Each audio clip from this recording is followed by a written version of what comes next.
3.7 to restrict public assembly and other non-industrial uses in the M2 heavy industrial zoning district. In late 2020, planning staff spoke with the property owner of the 3 subject parcels regarding possible tenants for the 3 commercial light industrial buildings on the parcels. Due to the new restrictions on assembly and non-commercial uses in the underlying M2 heavy industrial zoning district, the range of tenants allowed to rent smaller spaces in the existing buildings was severely limited. Moreover, most of the existing tenants in the buildings were now identified as legal non-conforming with no legal possibility of physical expansion. Next slide, please. So the proposed zoning map amendment will change the existing zoning from M2 heavy industrial to M1 light industrial.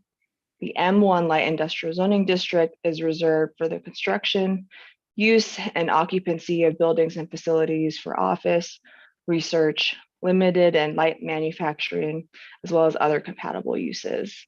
The proposed zone change is consistent with the general plan, as both M1 and M2 fall under the general plan land use designation of MFG manufacturing.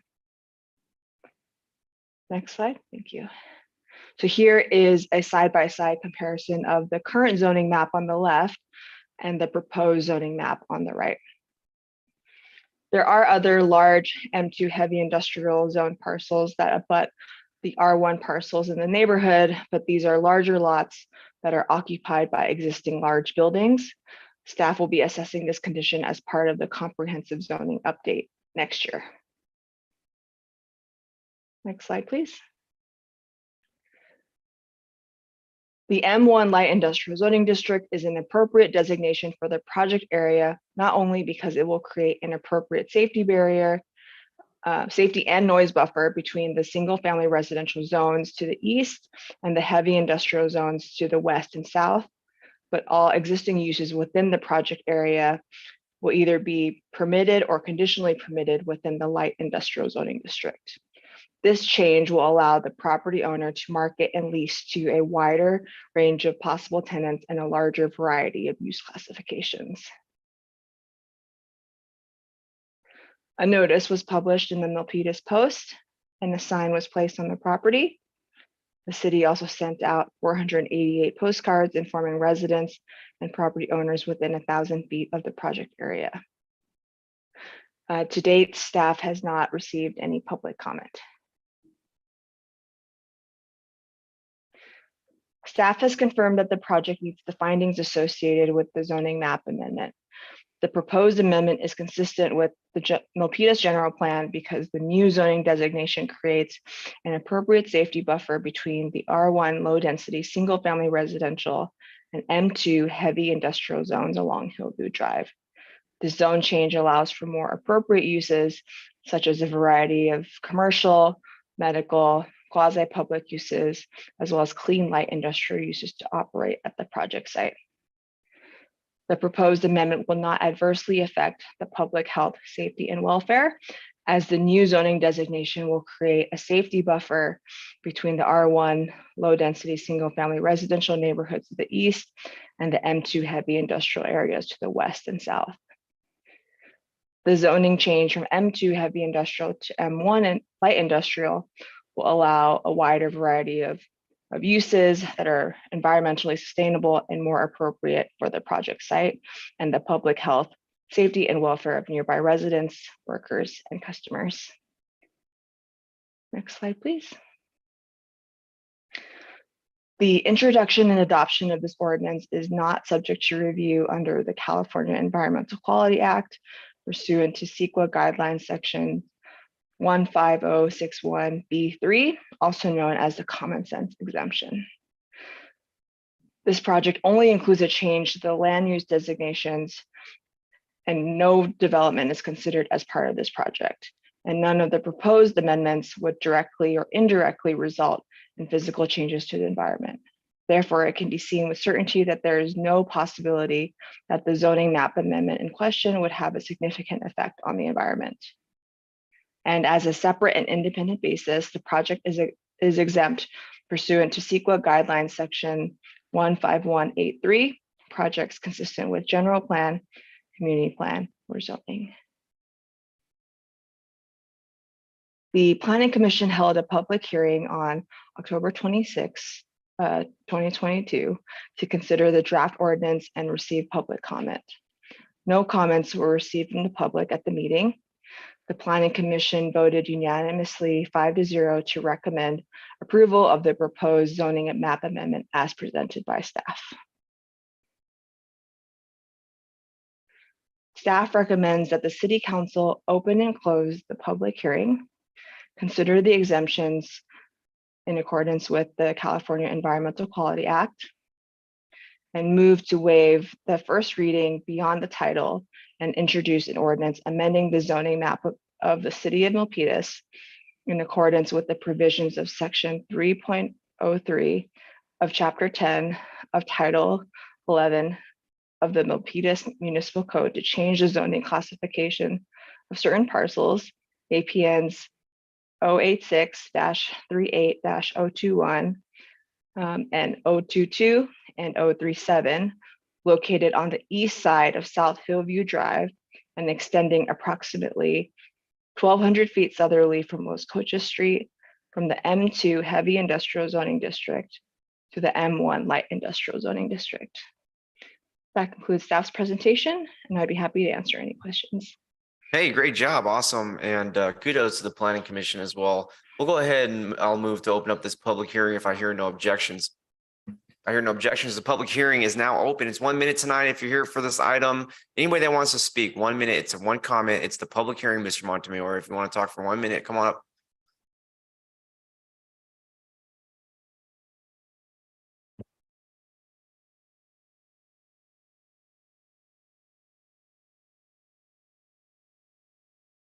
We're working on your microphone here at the podium. 1 second. No, we need you to be heard across the internet. There you go. It's familiar spot for me. I go to Kaiser, Bank of America in Hillview at Curb, and 2 sections of residential places. Getting in from Los Cochas before Sinclair, and on top of Sinclair there's one there. But it's really being planned good. So I would say the final look, even though there's a creek and there may be eminent domain there, but it's okay. Right of ways are considered. So thank you. Thank you very much. Okay, I'll go to the Zoom. If anybody that would like to comment here in the public hearing that's on Zoom, I want to thank folks for joining us tonight. I do see very familiar names on the Zoom. Very happy to see your name. But if you'd like to comment on this item, please raise your virtual hand. If not, going once, going twice, see no virtual raised hands. That's it for the public hearing. I'll go ahead and move to close the public hearing. If I hear no objections, the public hearing is now closed. Yeah, this is just good stuff. We'll go to my comments. We'll go to my colleagues for any comments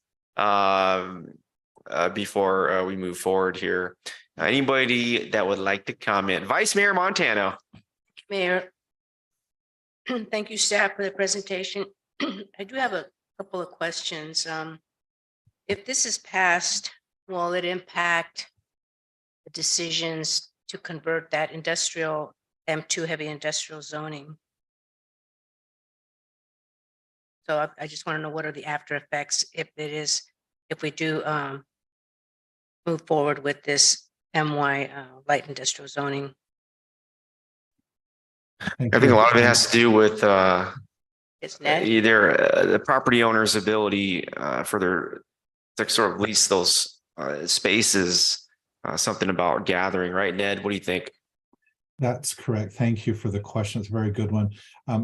It goes back to the background. When the council adopted the amendment to the zoning ordinance a few years ago that removed some to protect the M2 zone, really, it inadvertently affected these properties as well, which are smaller and have smaller and are occupied by smaller existing buildings with a different set of tenants.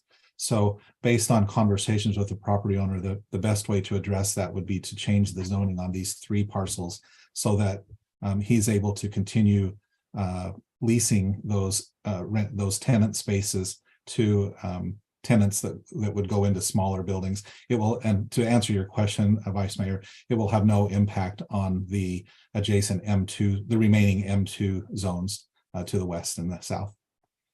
Okay, thank you for that answer. Yeah, I understand that they were out of compliance due to our city council decision. But I just want to make sure, because we really, as you know, most of our heavy industrial zoning is spaces are becoming extinct, if you will.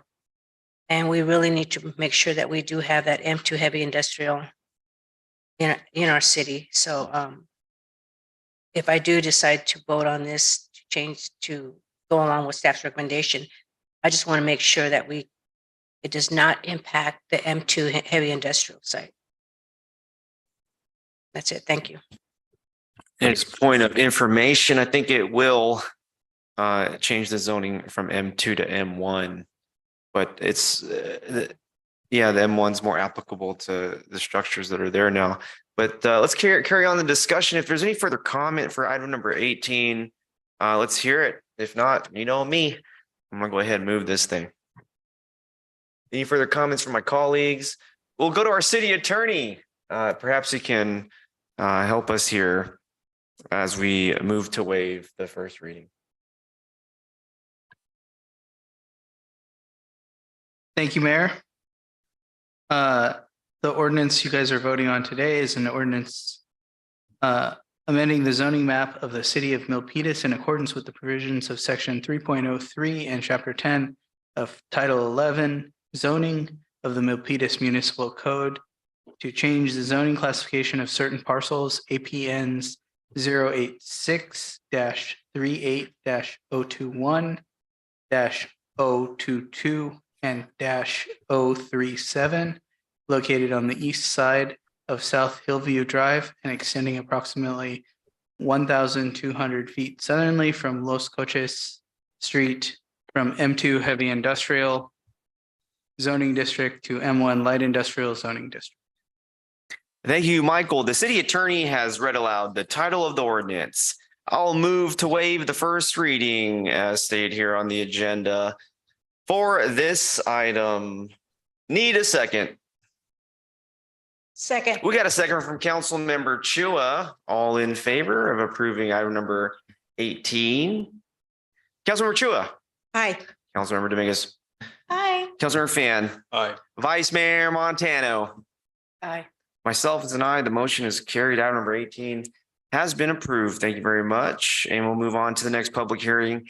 Item number 19, let's conduct this public hearing and introduce an ordinance amending section 13, special uses of chapter 10, zoning of title 11 of the Milpitas Municipal Code relating to outdoor dining. Back to you, Ned. Thank you, Mayor Tran, and members of the council. Again, it's a pleasure to be with you tonight. We're very excited and pleased to be able to present this ordinance text amendment related to outdoor dining. If I could have the next slide, please. By way of background, you'll recall that we initiated and established a temporary outdoor dining program during the height of the COVID-19 pandemic, really to help our restaurants and bars remain open when they were not able to welcome their patrons into the interior seating areas. And it was very successful. Gradually, as restrictions were lifted, we replaced the temporary outdoor dining with what we called an extended outdoor dining program. It was essentially the same, but it didn't have some of the same restrictions that had originally applied.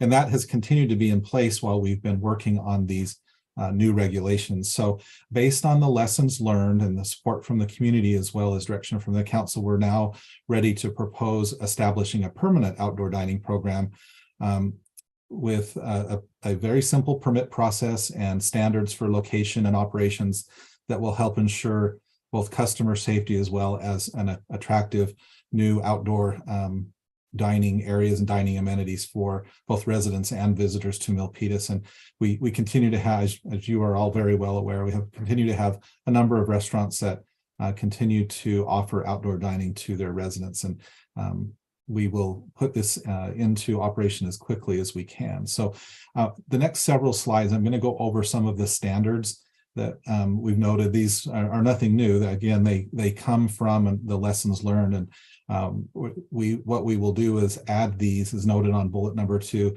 as a new outdoor dining section, subsection under section 10 of the zoning ordinance, which is for special uses. So it's a new section that will be added to the zoning code. Next slide, please. So the first item I'll go over, I won't go over all of these, but just a few of the locational requirements. This type of outdoor dining will be allowed in any zone where a restaurant is currently a permitted use. Now, there are some zones where restaurants require a conditional use permit, and so the existing restaurants will already have that conditional use permit, and our new ordinance will not require an amendment to an existing CUP. So it's very liberal when it comes to where the outdoor dining can be located. And when I say restaurants, from biology, I mean bars and restaurants. And as you've seen around the city, a lot of these will be located either on private walkways, or there's a lot of existing patios adjacent to a restaurant. But the major change is that we will allow some limited outdoor dining in off-street parking spaces, as we allowed during the pandemic. And the ordinance provides some boundaries for this, immediately adjacent to the restaurant. Some of this is for safety, so that we don't have servers and patrons, crossing over active drive aisles. So we provide some fairly specific guidelines or standards for where the outdoor dining areas can be located. So that's for location. Next slide, please. Then we have operational standards. So these are your typical things like hours of operation. Some of our restaurants, most of our restaurants, I think, serve alcoholic beverages, and so they will have to work not only with the city, but with the state alcoholic beverage control agency to get a modified license. Those licenses, I think, as you're aware, set the footprint for where alcohol can be served. And so we will work with any of the applicants and coordinate with them, between them and with the ABC. We've also provided for no smoking or vaping in these outdoor areas, consistent with other policies of the city and smoking in public areas. Since during our temporary outdoor dining, most cities prohibited food prep or storage in the outdoor dining areas. They're really for outdoor dining, and all of the food preparation should continue to be done in the kitchen per health department rules. And then we've provided a few standards or guidelines for how to maintain and keep the outdoor dining areas clean, free of litter, and so forth, as you see here. Next slide, please. Then the next couple of slides, I have some design standards that we've included in our ordinance. And again, these were taken from lessons learned. So the first one, of course, is safety. So rather than having some type of, sometimes in some cities I've seen just like a flimsy tape put up to demarcate where the outdoor dining is. But this is going to be a permanent program. Again, we're requiring, as quoted here, substantial and durable barrier. We don't want to be prescriptive that it has to be a certain material or a certain design, but we do want it to be fairly substantial, because we're especially when the outdoor dining areas are located in former parking areas, then you're mixing seated patrons, customers with moving traffic. So safety is number one. So we've provided some guidelines for what those barriers might be. As you can see here, wood or iron railings. I've seen in other cities some very nice examples using planter boxes. I'm sure you have too. Some are a little bit more elaborate, where they might use wood or something to build a trellis. I'll cover that in the next slide. We don't want them to be unfinished materials. We require it to be painted or covered in some type of material so that it looks attractive.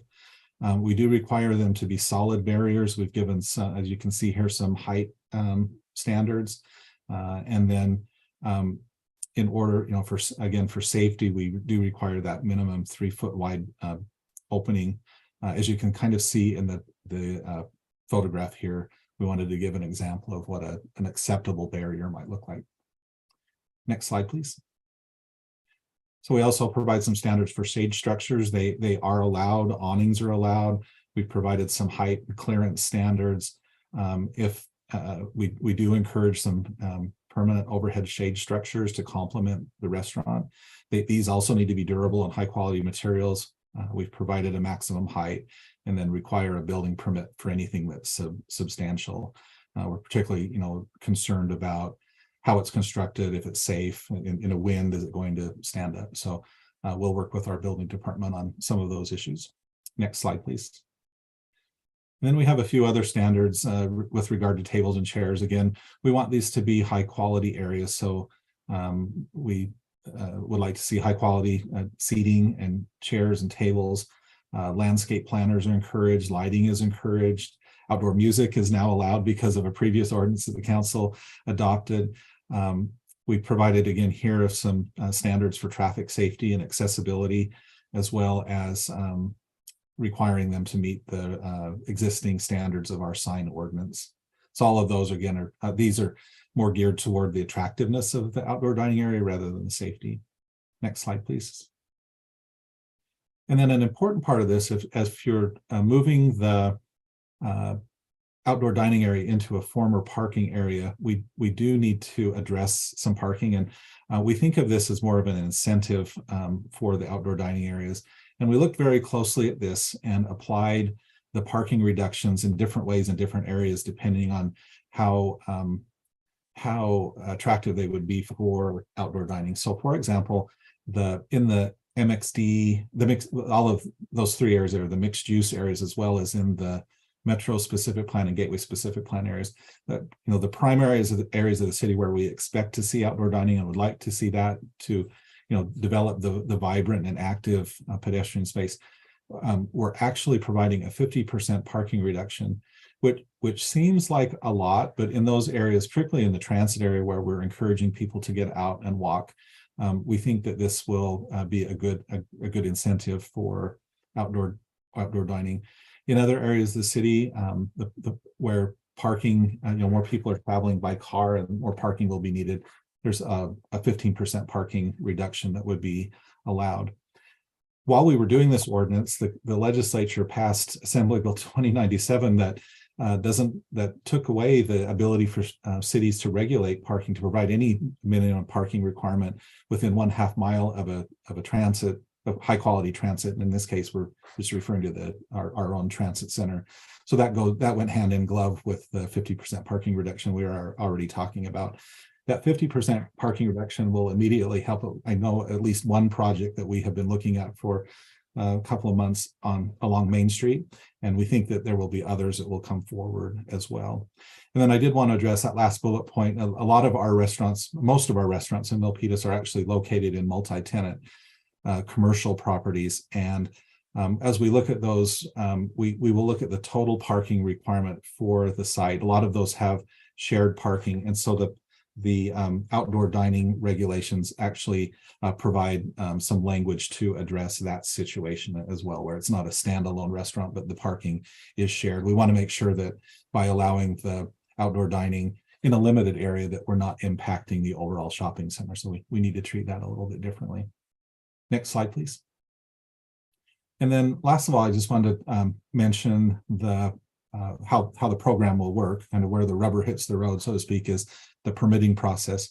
So both with the temporary outdoor dining program and the extended outdoor dining program that have been in place over the past couple of years, we had decided early on to use a very simple staff level review process, and it fit very nicely with our minor site development permit process. So we've applied that. This gives staff an opportunity to look over the plans that are submitted, review all of the regulations and the standards that I just went over with you, everything from signs to awnings to the safety barrier to the seating. And so we can do that at a staff level. And we will apply the base zone regulations as far as setbacks and that sort of thing. We will also coordinate with the fire department and anything related to emergency access. Again, safety first, not just with the barriers, but we want to be sure that the outdoor dining areas and the seating are not blocking any emergency access, and that they provide the required pedestrian access for example, if they're located on a sidewalk. That's been a common issue that we've had in the past couple of years. Again, lessons learned that we've tried to apply in these permanent regulations. And then again, those safety barriers, I think, are probably the location and the safety barriers are probably the primary things that we're looking at. We'll be looking at. Next slide, please. So this type of a zoning text amendment also requires similar findings to what you just heard with the map amendment. This amendment is consistent with the Milpitas general plan, and it promotes outdoor activity and active and pedestrian environments, et cetera. So it's not only consistent with our general plan, but also with the goals and policies and the vision of both of our specific plans, Metro specific plan and the Gateway Main Street plan. And the proposed amendment will not adversely affect the public health, safety, and welfare. Again, a primary intent of this ordinance is to enhance the community by providing additional opportunities, not only for our restaurants to serve their customers, but also for our residents and to attract our residents and visitors into our commercial areas to spend money and to enjoy this new type of environment in Milpitas. Next slide, please. And again, both the same CEQA exemptions apply here, both the common sense exemption as well as a project that is consistent with the community plan, general plan, and zoning. Next slide, please. And last, our recommendation here is again to open the public hearing, receive comments, then have the city attorney read aloud the title, and then move to waive the first reading and introduce this as an ordinance. As I mentioned, adding a new subsection 13.19 outdoor dining to chapter 10 zoning of title 11 of the Milpitas Municipal Code and making the findings of CEQA exemption. And that concludes my presentation on this item. Thank you, our Director of Planning, Ned Thomas. And this item is one of the good things that came out of the pandemic. I'll go ahead and move and open up the public hearing if I hear no objections. I hear no objections. The public hearing is now open. Mr. Montemayor, would you like to comment? Come on up. Yeah.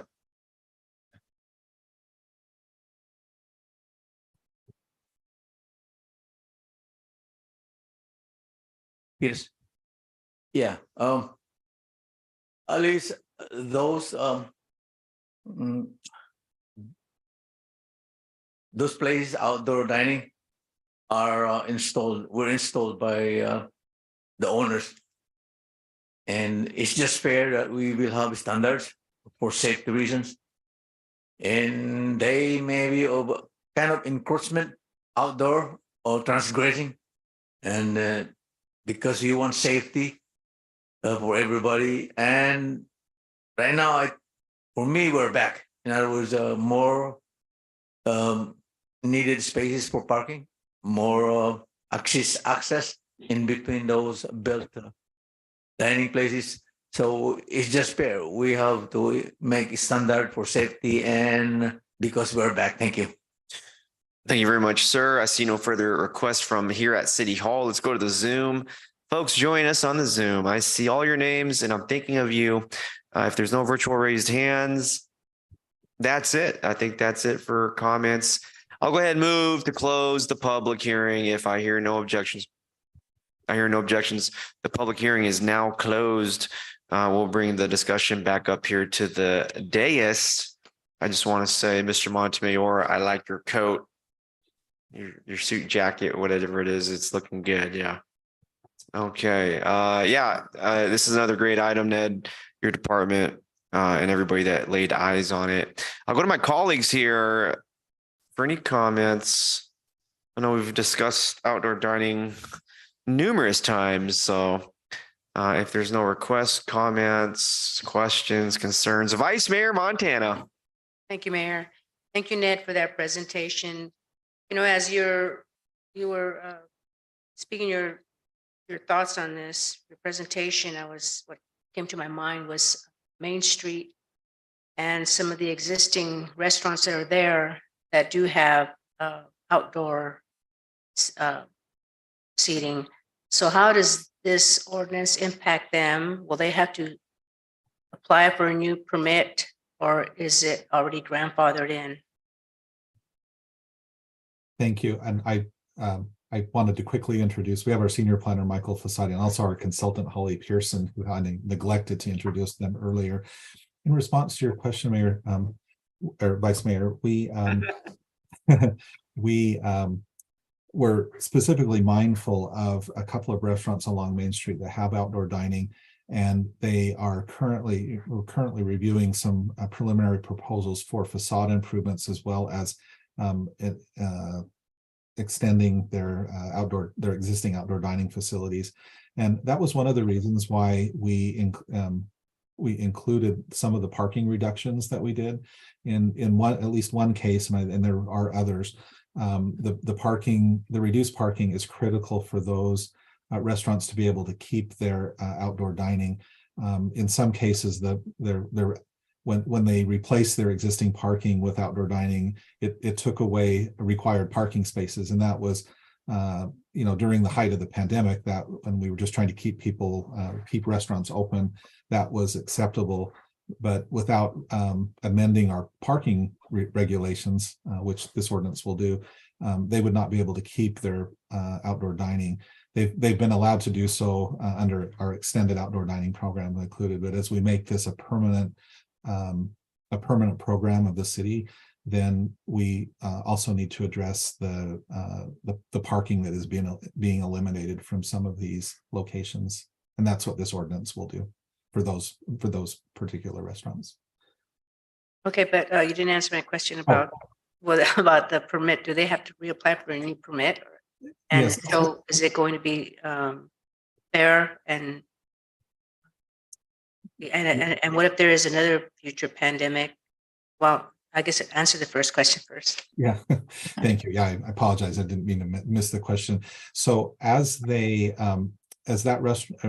some of those restaurants are looking at the facade improvement program as well as extending their outdoor dining, they will require a site development permit anyway for the improvements that they would make as they convert their parking into outdoor dining. I believe there was some additional construction that would happen on the site, and that would automatically trigger a type of a permit. In this case, because it will now be outdoor dining and we'll have an outdoor dining program and a permit process in place, it would only require a minor site development permit, which would be done at the staff level.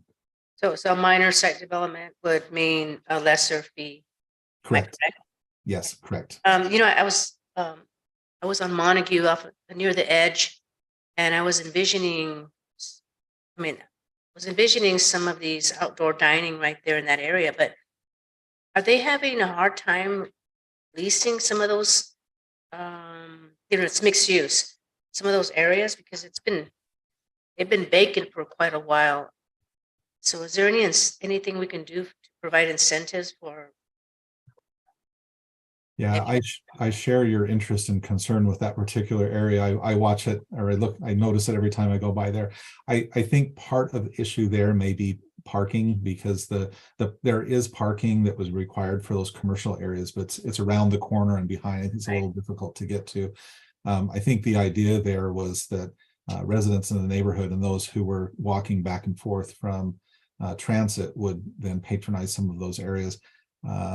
Unfortunately, it happens not only here in Milpitas, but in other cities where that type of ground floor retail is put in place, but then it sits vacant.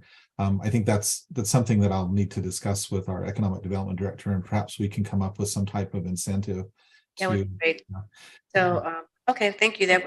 I think that's all the questions I have now. Thank you. Thank you very much, Vice Mayor Montano. Okay, any further comments or requests? We'll go to our city attorney, Michael Mutalapasi, if you can do us the honor. Thank you, Mayor. Today, you'll be voting on an ordinance of the City Council of the City of Milpitas, amending Section 13, Special Uses of Chapter 10, Zoning of Title 11 of the Milpitas Municipal Code relating to outdoor dining and making findings of CEQA exemption. Thank you very much. And I'll go ahead and make a motion to waive the first reading as everything is stated on the agenda for item number 19. Need a second. Second. We got a second from Councilmember Dominguez. All in favor, go to the vote. Councilmember Chua. Aye. Councilmember Dominguez. Aye. Councilmember Fan, Aye. Vice Mayor Montano. Aye. Myself as an aye, the motion is carried. Item number 19 is approved. Thank you for your comments, everybody, and thank you to the planning team over there. All right, folks, next is item number 20. Let's conduct a public hearing and adopt a resolution certifying election results and adding the property located at 1724 Sunny Hills Drive, parcel 2 into Community Facilities District number 2005-1, annexation number 22. And we have our staff here from the engineering department. This is the time and place for the public hearing relating to the annexation of territory known as annexation number 22 to the Community Facilities District number 2005-1 Public Services. Is there a staff report at this time? Good evening, Mayor. This is Steve Erickson, the Engineering Director. Roberto Alonso, your Land Development Engineer, will present this item for tonight. Good evening, Mayor, City Council members. Roberto Alonso, I'm the Principal Land Development Engineer, and I will be presenting item number 20 for you this evening. Next slide, please. The project is located at 1724 Sunny Hills Court and provides 44 new dwelling units within an existing 171 multifamily dwelling complex located on 12.66 acres. The project site development permit, plan unit development amendment, tree removal permit, and environmental assessment were approved by the Planning Commission on October 14, 2020. The new 44 dwelling unit project was required by the conditions of approval to be annexed into Community Facilities District CFD 2005-1, and the 12.66 acre site was subdivided into 2 parcels to allow for the annexation. The newly created parcel number 2 is 2.1 acres and is to be annexed into Community Facilities District CFD 2005-1. Next slide, please. Parcel 1, which is the larger parcel of on the site, is an existing 171 dwelling units. Parcel 2 will add an additional 44 new dwelling unit project that is to be annexed into CFD 2005-1. Next slide, please. CFD 2005-1, annexation number 22. The project is subject to annexation into Community Facilities District 2005-1, annexation number 22. The certificate of registrar of voters certified that there are no registered voters residing within the boundaries of the proposed annexation. Sunny Hills Investors LLC is the sole property owner and agrees to the CFD annexation. Next slide, please.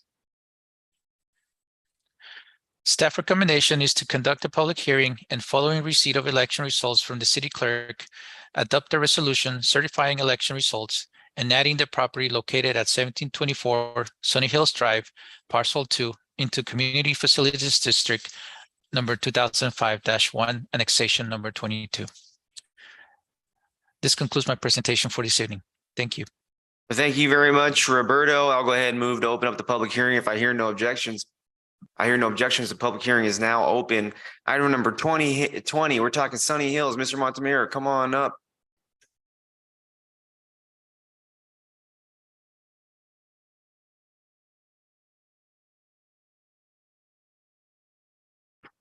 Yeah, just familiar place again. Yeah, when we say annexation and we need the places and it will be approved in the election results. I think I'm not clear on that one. So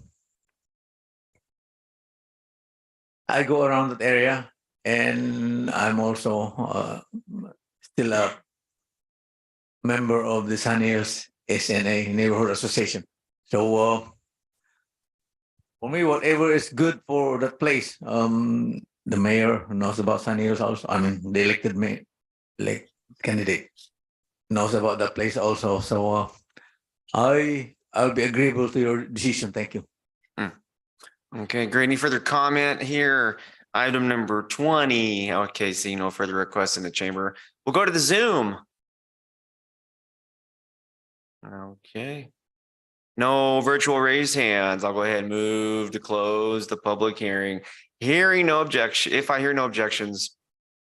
Hearing no objections, the public hearing is now closed. I will now ask the city clerk to provide the protest count of registered voters and landowners within CFD number 2005-1 or proposed annexation territory.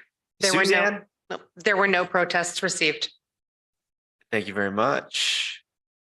We've had and conducted the public hearing. And our city clerk Suzanne says there are no protests received. Now we will move to approve, pardon me. We will move to adopt the resolution. Need a second. Moving to adopt the resolution. Need a second. Second. Okay, there you go. We have a second from the vice mayor. We'll go to the vote. All in favor. Councilmember Chua. Aye. Councilmember Dominguez. Aye. Councilmember Fan. Aye. The vice mayor Montano. Aye. Myself is an aye. The resolution has been adopted. This is the time for the city clerk to canvass the ballots and to report the results of the election to our city council. We'll get the camera on our city clerk. This is a special moment. Thank you. One ballot was received. There is one vote in favor of the proposition. All the propositions have been approved. Thank you, Suzanne. Now I'd like to make a motion to adopt the resolution. Need a second. Second. We have a second from the vice mayor. We'll go to the vote. All in favor. Councilmember Chua. Aye. Councilmember Dominguez. Aye. Councilmember Fan. Aye. Vice Mayor Montano. Aye. And myself is an aye. The resolution has been adopted. Ladies and gentlemen, this concludes the proceedings of annexation number 22 to the Community Facilities District number 2005-1, Public Services. Thank you. Next up is item number 21. Let's receive a report on the home key project at 1000 Hillview Court. We have our Assistant City Manager, Ashwini Kantak. Good evening, Mayor, Vice Mayor, and Council members. Ashwini Kantak, Assistant City Manager. Joining me in the presentation are George Searcy from Jamboree Housing, Katie Fanton from Abode Services, as well as our city staff, Chief Hernandez, Captain Miller, Chief Sherrod, and Deputy Chief Schoonover. We also have Consuelo Hernandez from the county, Santa Clara County's Office of Supportive Housing, as well as other representatives from the project team available to respond to questions. So I'll start, if I can have the next slide, please. So I'll start with a brief background and follow up from our last update in August. Jamboree and Abode Services today will provide an update on the project, including any changes to the operations, tools, as well as coordination efforts since August. And this will be followed by a presentation by a police and fire staff, which will cover again calls for service all the way from January of 2020, and you'll get additional data since, again, the last August update. They'll discuss staffing resources related to this project, as well as types of calls for service. And then we'll conclude the presentation with some potential next steps. Next slide, please. So again, really brief background on the project.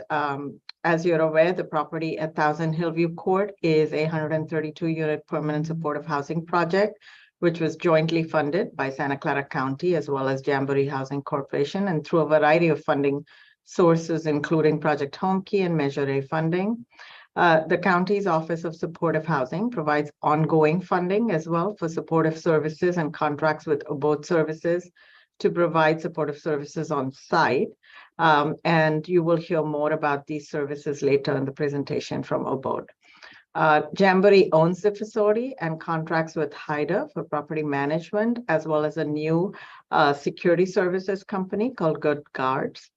And then, as was discussed in the last meeting, we have seen an increase in the number of calls for service and an impact on our police and fire resources since the property at Thousand Hillview Court was opened as a permanent supportive housing project. And to address this, in June of this year, the City Council directed staff to work with the project team and bring you quarterly reports. We presented the first report to you in August, and this is our second quarterly report. Next slide, please. So I'll just take a few moments to discuss the follow-up from the August 16th meeting. So based on information provided by the project team and the staff, Council provided direction on a few follow-up items, which included improving services offered on site, potentially installing a fence to mitigate impact on the businesses in the adjoining business park, tightening enforcement process to ensure compliance with lease terms, and ensuring resident safety as well. And then also requesting funding from the county for a police officer, as well as increasing additional on-site supportive services. So on August 31st, a letter was sent on behalf of the council to County Supervisor Lee. And that letter requested funding for a police officer, as well as asked for additional supportive services to be provided on site. We have not received a response to date. And then on November 1st, we had several staff members from the city manager's office, myself included, police, fire, economic development, housing, met with the project team on site to explore the feasibility of fencing. And we also reviewed some other on-site security features. At the meeting, we determined that a fence between the Thousand Hillview Court property and the adjacent business park appeared to be feasible, but the project team will need to explore it further and see how that fits into their next phase of capital improvements. And since we last met in August, the project team also initiated ongoing bi-weekly coordination meetings with our public safety staff, and the representative from Jamboree, George Searcy, will speak to that shortly. So with that, I'll hand it off to George to cover the next few slides. Thank you. Thank you very much, Ashwini. Mr. Mayor and members of the City Council, pleasure to be with you again. Happy to provide you with a very brief update of some of the activities that we've engaged in pursuant to the conversations we had at our last meeting. So with that, I'll just move to the next slide. I think one of the most important strategies that we've deployed here is to have bi-weekly public safety meetings with members of the fire and police departments. That would include all members of the various teams from Jamboree, the property management company HIDA, abode services, county staff, and public safety personnel from the city of Milpitas. Just to give you a flavor of some of the current issues we are discussing in those biweekly meetings is improving camera access to facilitate police access to security camera footage as needed. There are a large number of video cameras, which we'll discuss at a later slide, on site. And so there's a large amount of video footage that is needed to be identified at the right moment when the police come on site to ask for access to that. So we're working actively to create effective protocols to make sure that police department can access those resources if it's an immediate question of footage that's available on our local server. But if it's longer, if it's a request for data or video that goes back days or weeks, we're also working on protocols to try to figure out how to make that access very efficient. We're also working on an educational program for the residents, making sure that they're educated about what agency or phone number to call, depending on the need that they have. We want to make sure that people are certainly feel free and supported to call public safety when the need arises. And we're trying to guide our residents to also be able to call other resources, including those on site, when the issue that residents are confronted with perhaps doesn't rise to the level of a public safety call. We also want to make sure that there is a clear phone tree so that public safety staff can get their immediate questions or needs or issues addressed. Should they not be able to reach one person, there's now a clear phone tree document for public safety staff to have access to a number of contacts that can assist them in getting their questions or issues addressed. And finally, we're just having scheduled quarterly events with public safety staff designed to engage with the residents so that both the fire department and the police department are welcomed on site for things other than law enforcement activities. And our goal is to build quality relationships and familiarity between the police department and all the residents on site in a very friendly and collegial manner. Next slide, please. As Ashwini mentioned, we did with the entire team, a large group of us did a site walkthrough with city staff and county staff. As I mentioned earlier, we have a large number of cameras already on site. Chief of police, as well as other folks on the walkthrough, commented on methods of improving both the current cameras and also suggestions about where we could add additional cameras, trim trees and shrubs that might block camera views. The chief particularly pointed out to me the need to address some of our camera angles on the mailboxes in the back of the property. So we've agendized all those items for being addressed in the next few weeks. We also discussed with the fire department and the assistant chief who was walking on site with us, issues with the fire alarm system.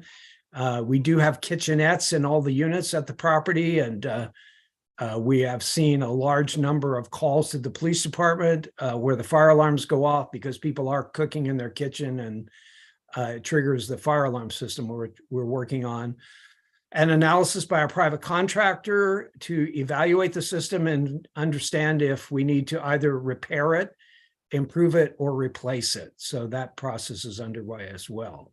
And we appreciate the fire department's feedback on that. And as Sweeney mentioned, we did walk the entire property, 360 degrees, looked and discussed the perimeter in terms of the addition of a fence there. And there was a good bit of discussion, and we're looking at the feasibility of that on a regular basis right now to understand how that could be accomplished and when. Next slide. Just to give you a perspective, we thought the entire team, I think, that walked the site thought that it would be good for the council maybe to see an overhead aerial view to know how expansive this property is. So to the left of your drawing, you would have the other motel that's adjacent to our property. And then to the right, you would have the business complex.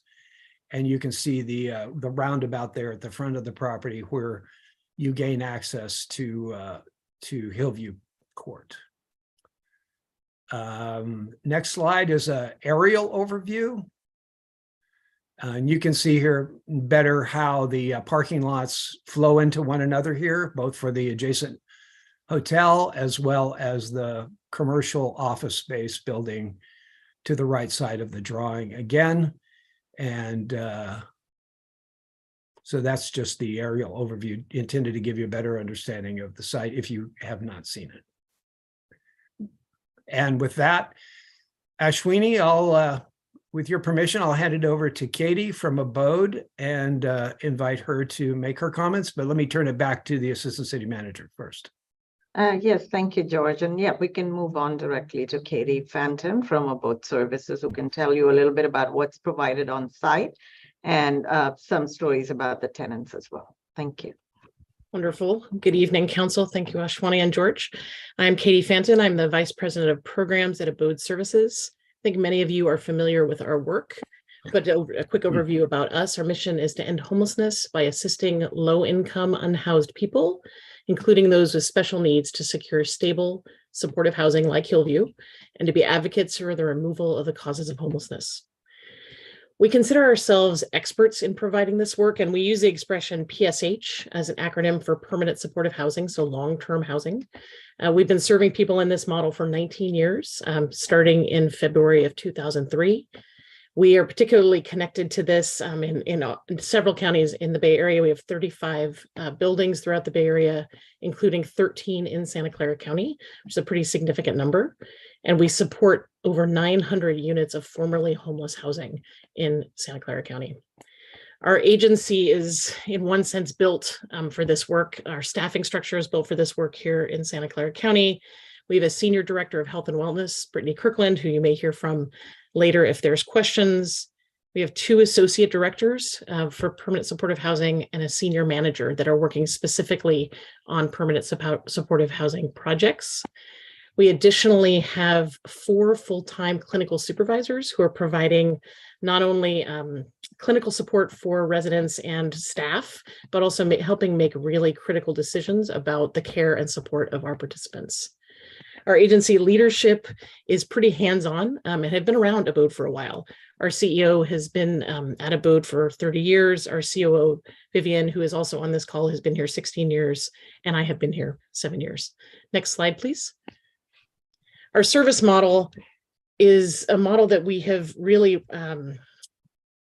spent a lot of time in processing and figuring out and thinking through best evidence-based practices. We've been accredited by a national organization called CARF. That's a much longer conversation. I'd be happy to talk offline about what accreditation has meant for our agency. We also are really focused on housing stability, positive engagement, and socialization, as well as the integration of resident and clinical services. We're well-versed in crisis intervention, providing support 24/7 in case of an emergency. Our services are always client-centered, with the desire to develop rapport, to encourage clients to engage with our programs and our staff to help navigate the challenges that they're facing. Next slide, please. This is a list, and it would take the rest of the evening to go through all of the specific services and baseline programming that we offer, both at Hillview and at other sites. I'm going to just highlight a few things. In particular, we're really focused on individualized service plans that provide case management and advocacy, providing linkages to and referrals to medical home, that, for example, primary care appointments, specialty care, medical appointments that are really critical for our program participants, life skills, mental health and self-sufficiency groups, community building, assisting clients in applying for assistance programs, including Medi-Cal, SSI, general assistance, utilities, the list goes on and on. Our basic baseline programming at our sites range from things like an animal academy, which are groups that are offered twice a month to help residents take care of their pets and their needs. Pets are a pretty integral part of supportive emotional support for participants. Independent living, where we have weekly groups with various topics to help build independent skills. The sort of things that might be covered there would be applying for SSI, budgeting, the impact of trauma and grief, communication skills, etc. We also do fun things. We do seasonal holiday events. We do community meetings. We do bingo, as well as exercise and meditation. Next slide, please. In terms of the specifics at Hillview, in terms of our staffing structure and when folks are on site, our staff are on site Monday through Friday, 8 a.m. to 8 p.m. And starting in December in 2022, I think actually, it'll be Saturday from 9 to 5. The structure of our staffing, we have a program manager, a clinical supervisor that's a licensed clinical social worker to help deal with some more of the complex needs that may exist at the site, 2 mental health clinicians, 2 harm reduction specialists that are certified in dealing with substance use challenges and certification in the work to help folks really think through the impact of addiction in their lives. We have 4 peer specialists. These are folks who have lived experience of homelessness or other trauma and who are really able to walk alongside our program participants to help them as they try to stabilize in their housing. We have 2 resident services coordinators who are involved in developing individualized service plans and helping with all of the services that I listed in the previous slide, as well as data and admin, which is incredibly important. We want to make sure that we're capturing all of the great outcomes that exist at Hillview. The other support and oversight that we have within Abode for Hillview is obviously our Chief Operating Officer. My role as the VP of Programs, our Senior Director of Health and Wellness, and a number of other staff that are critical to the success of this project. Next slide, please. I'll talk a little bit about some of the metrics and some of the good outcomes that we're seeing at Hillview. Our housing retention is 98%, which is pretty significant. So that means folks that have moved in have stayed. And really, that is a pretty critical metric in terms of success, because the more time we have engaging with participants, the more time they have in secure housing, the better their outcomes are going to be. 86% of our households have found a medical health home, and that's really critical. Many of our program participants have been struggling for years with unresourced and unsupported medical issues. And now that they're connected to a primary care physician, are actually able to get that critical care to help their lives stabilize. 87% of our households within Hillview have found a behavioral health home, which means they're successfully linked to psychiatry or other mental health providers. And finally, 89% are connected to income. And that is also incredibly important to help meet the basics needs besides their rent, and helping them provide the things that are necessary for folks to live a successful life at Hillview. Next slide, please. Now for the part that I like the most is some of the stories. This is a story of 2 residents that moved into Hillview after being unhoused for 10 years. Neither had income. Jane was having health issues and was having a hard time getting to her doctor's appointments. As she began working with our Abode team on site, she began going to appointments regularly. And while attending, she was diagnosed, unfortunately, with breast cancer. Abode provided emotional, social, and transportation support to help her as she continued to recover. Fast forward to today, she is cancer-free and focusing on making her days brighter by DIYing everything she can. She's brighter and bubblier and happier. And she is certain that if she was not housed and did not receive support from Abode, she would have passed away due to undiagnosed and untreated breast cancer. Next slide, please. Let's talk a little bit about Jim. While Jane was going through this hard time, his partner, Jim wanted to show his support to her and made a goal of seeking employment. Abode staff initially supported him in getting a job at a local restaurant, which he kept for a while, but after a few months, the commute became costly for him. He talked to his case manager, who encouraged him to apply at the Embassy Suites next door to Hillview. Fast forward to today, he has that job, and he couldn't be any happier to know that not only is he able to provide for himself and for Jane, but he'll only be working next door just in case she ever needs him. Next slide, please. I want to talk about John. This is an example, a perfect example of skill building and income building. John is starting a school to receive his phlebotomy certificate, and he hopes to give back to the community and work in the healthcare field. Abode assisted in providing him resources, support, and transportation to accomplish this goal. Next slide, please. I think I'm going to turn it back over to Ashwani. Yes, thank you, Katie. And I will actually turn it over to Chief Hernandez to give you updates on police, and then we'll have updates on fire.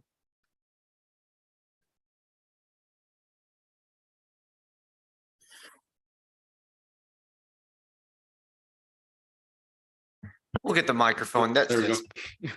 Thank you. Good evening, council and city staff. Jared Hernandez serving as your chief of police. Next slide, please. Tonight, we'll be having Captain Matt Miller for our Field Services Division covering the majority of the police department slides. Captain Miller is directly involved in conversations with all the stakeholders at the 1000 Hillview Court site, so I thought it was most appropriate for him to cover it. However, I will be here to help aid and support any questions that you may have. Captain Miller, along with representatives from the fire department, will be talking about the calls for services, specifically updates between our last presentation in August until now, as well as the increase or decrease in staff time, the types of calls that we're starting to see, and the next steps as we move forward. So I'll now pass it off to Captain Miller. And next slide, please. Thank you, Chief. Good evening, Mayor Tran, council members, and city staff. As Chief Hernandez said, I'm Captain Matthew Miller with your police department. This evening, I'll be presenting data on the calls for service for the police department at 1000 Hillview Court. This data will include calls for service that was previously presented to council in the August meeting, as well as data on the calls for service that have occurred after that meeting through October 31st.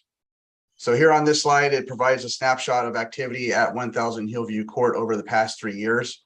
The year of 2020 is represented in green, and that is the time from when it transitioned from a hotel into a permanent supportive housing. 2021 is represented in dark blue, and 2022 up to October 31st is represented in the light blue. As previously discussed at the council meeting in August, as you can see, the number of calls for service from April through July was approximately 51 per month. When we previously met in August, all of the calls for service were not accounted for because it was in the middle of the month. But now this slide actually accounts for all the month of August, as well as September and October. As you can see here, through August and October, the calls for service average 43.3 calls for service per month. This is a drop of approximately 8 calls per month. However, as you can see on the graph at the right, the total calls for service in 2022 has already surpassed the total calls for service in the year of 2021. And the 393 calls for service that are depicted here do not include patrol checks, which are incidents where our officers are out patrolling the area, proactively looking for any suspicious activity or any criminal activity taking place. And the patrol checks will be discussed on a later slide. Next slide, please. As it was discussed at the previous meeting, the various calls for service that our officers respond to at 1000 Hillview Court have been broken down into 9 different categories, which are seen here. Crimes such as commercial burglaries, residential burglaries, thefts, stolen vehicles, all those different types of crimes have been categorized into the category of burglary or theft, which is seen here at the top of the slide. In previous meetings and discussions, it was asked whether or not all the crime types that are seen here on the slide have actually taken place at Hillview Court. And the answer to that is no. However, the crime types that are listed here in red are actually calls for service that have occurred at Hillview Court and are incidents that our officers have responded to. Next slide, please. The intent of this slide is to give some better understanding of the events that our officers have been handling at Hillview Court. As seen here on the graph, our officers are handling more calls for service that fall into the category of other. And the call types listed in the category of other at the bottom of the slide are actual calls that our officers have handled at the site. Welfare checks had the second most calls at 74, while the category of disorder accounted for the third most type of calls at 54. In August, when we previously met, suspicious activity was actually the type of call that had the third most amount of calls for service at 46. That was actually surpassed by disorders when the additional information or data from August through October was added to it. Next slide, please. So in the biweekly meetings with Jamboree that George previously mentioned, it's been asked and it's been discussed about our officers being more proactive and patrolling the area of 1000 Hillview Court in order to locate and prevent any criminal or suspicious activity from occurring. This proactive work is commonly referred to as a patrol check. And the graph on the left there depicts the patrol checks where officers did not find any criminal or suspicious activity taking place. And these are the patrol checks that were not included in the 393 calls for service, as it was previously mentioned on the first slide. The graph on the right indicates patrol checks that led to an officer or a self-initiated event by our officers, meaning that a patrol check was conducted and an officer actually did find something criminal or suspicious in nature taking place. And as you can see here, there was an increase in this type of activity from 77 in 2021 to 118 in 2022.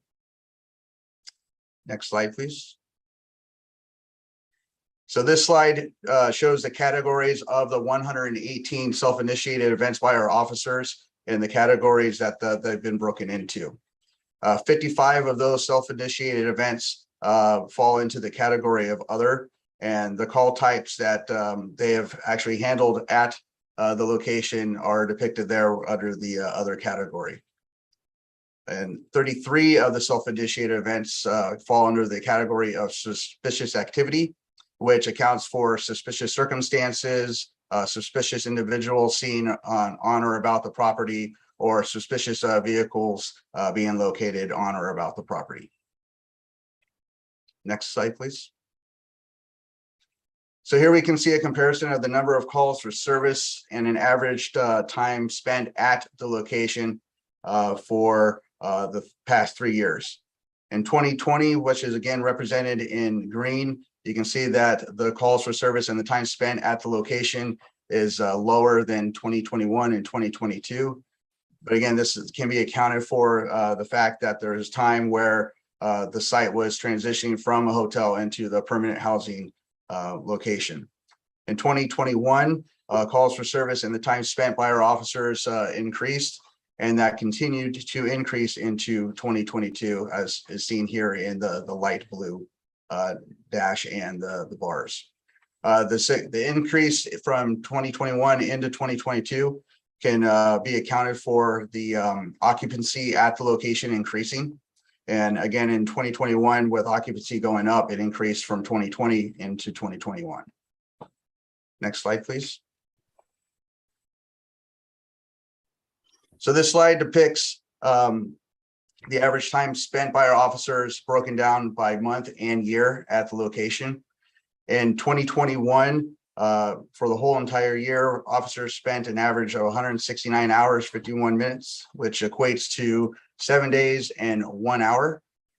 And that increased in 2022 to 359 hours and 42 minutes, which again breaks down to approximately 14 days and 23 hours.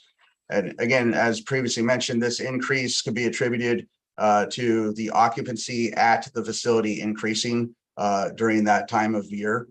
One thing that you might notice is that in October of 2022, the total time spent at the location had a significant drop from September. So it went from 46 hours and 38 minutes in September to 22 hours and 50 minutes in October. Now, we recognize that this was a significant drop, so we kind of looked into it more to see what may have accounted for it. And we learned that the type of calls that our officers responded to in October didn't require a lot of extensive investigation or didn't require officers to exhaust additional resources to handle those events. We're going to look at these numbers and keep an eye on them as we move through November and through December to see if that trend continues. But that drop is, it's a good sign that things are improving, and it might be a result of the collaborative effort that's been worked upon and discussed with everybody involved. So that's going to conclude the data from the police side. And with that, I will turn it over to Fire Chief Brian Sherrard. Good evening, Mayor, council members. Brian Sherrard, currently serving as your fire chief. It's my pleasure this evening to introduce Deputy Fire Chief Jason Schoonover, who oversees the operations and administrative section of the fire department and is serving as the lead from the fire department related to everything related to Hillview, and he's familiar with all of the stakeholders. So with that, I'll turn it over to Jason. Thank you, Chief Sherrard, and good evening, Honorable Mayor, City Council members, and City staff. As the Chief mentioned, I'm your Deputy Chief, and I'll be sharing the calls for service data for the fire department with you this evening. So on the first slide, what you see here, we'll start in the upper right-hand corner of your screen. What we've got here is just basically a 3-year snapshot, which shows the total incidents that fire has responded to 1,000 Hillview.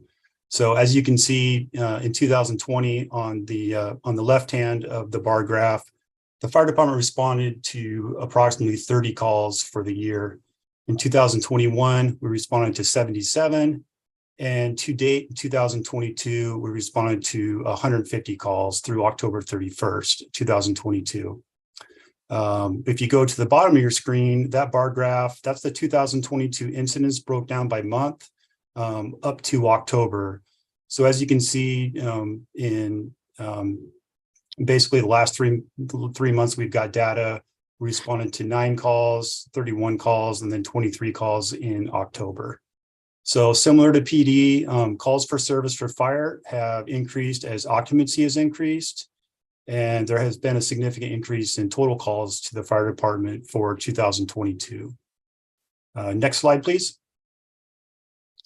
So again, similar to PD, this just kind of breaks down the types of call service that the fire department has that responds to.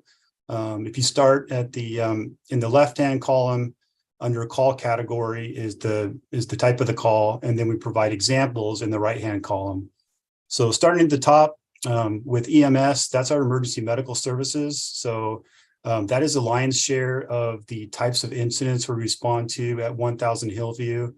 And that's pretty consistent with our overall call volume in the city, which is typically 70 to 80% EMS related. Moving down from EMS, you'll see the alarm column. So this is going to be smoke detector or alarm system activation. Essentially, this is our automatic fire alarms. This is this could be from a food that's left on the stove, and then the smoke triggers a smoke alarm, or this could be a pull station somewhere in the building in the common area that activates the fire alarm system. And our typical deployment response for an automatic fire alarm would be 1 engine company and 1 truck company for a total of 7 personnel. Moving down from alarm, you'll see the fire call category. That's a report of an actual structure fire, either in an individual unit or it could be in a common area. That would be a full response or a first alarm response for the fire department, where we would respond with all on-duty crews. And then underneath that, you'll see hazard. So hazardous condition, typically that's going to be an undetermined odor that somebody's reporting, possibly chemical in nature. It could be a hazardous materials response where the fire department has to come out and ascertain if an empty container contains hazardous materials or if it's just something that's not a big issue. And then under that is what you'll see as other. So this is kind of our catch-all call category. And some of the examples you'll see here are, invalid assist. So an example of an invalid assist would be somebody with mobility issues that needs assistance getting from, for example, a wheelchair to a couch or a bed or a bedroom, or from one room to another. That is a service that your fire department provides. And then also you'll see an example of elevator rescues, somebody stuck in an elevator that calls 911 and needs the fire department to assist them in getting out of the elevator.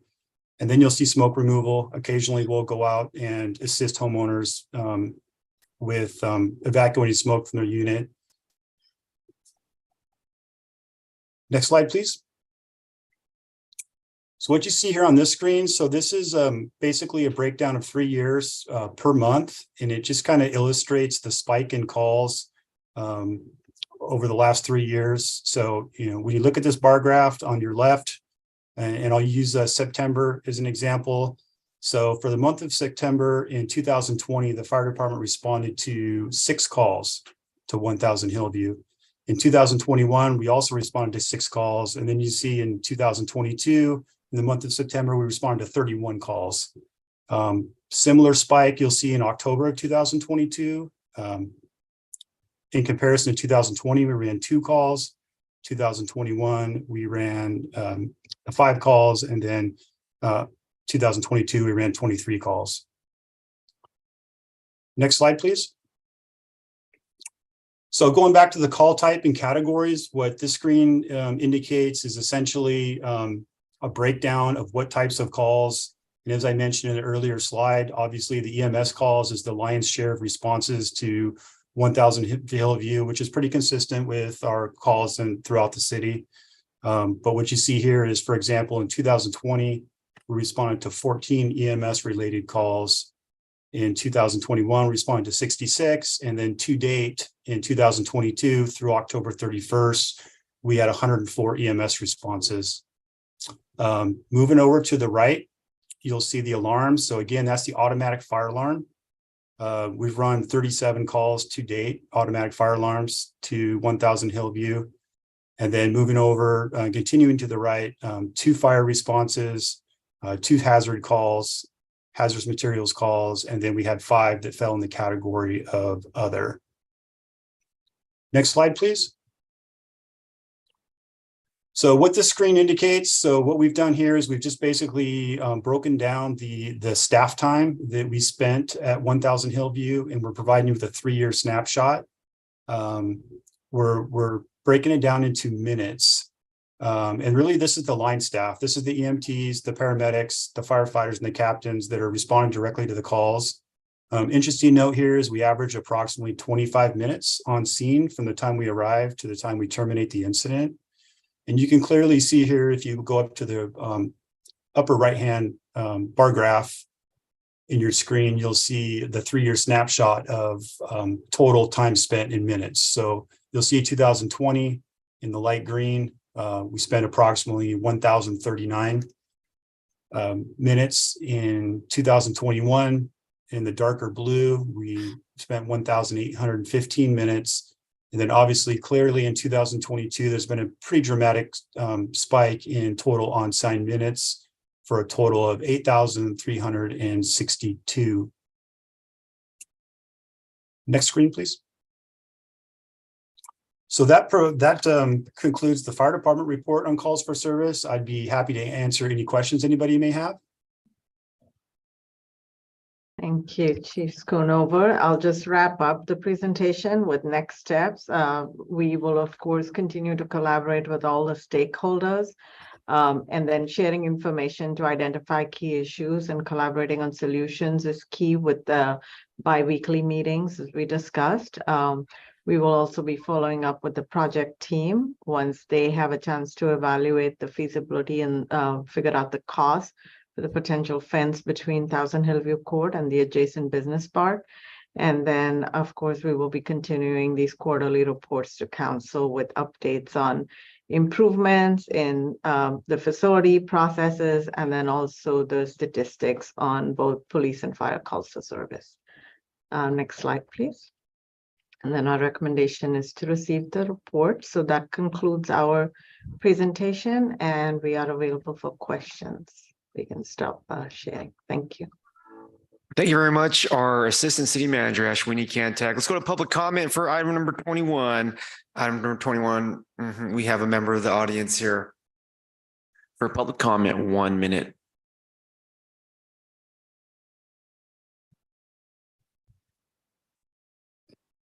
There, Mayor, Milpitas. I could live there. I'm secured. Who will I go?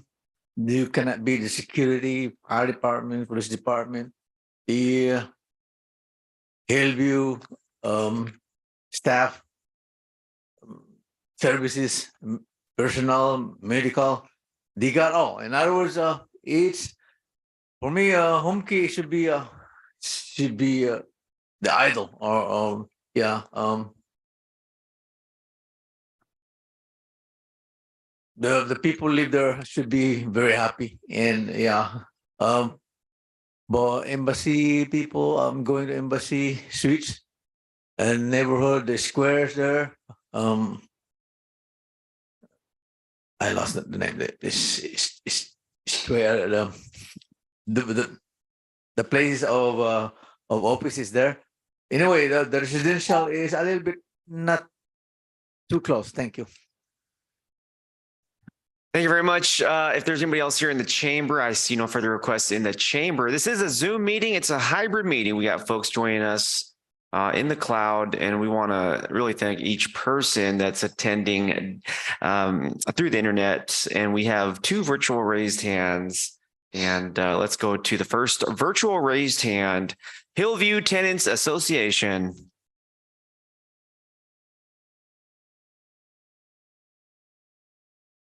And we'll get your microphone unmuted there. Hi, yes. We have a lot of questions, actually.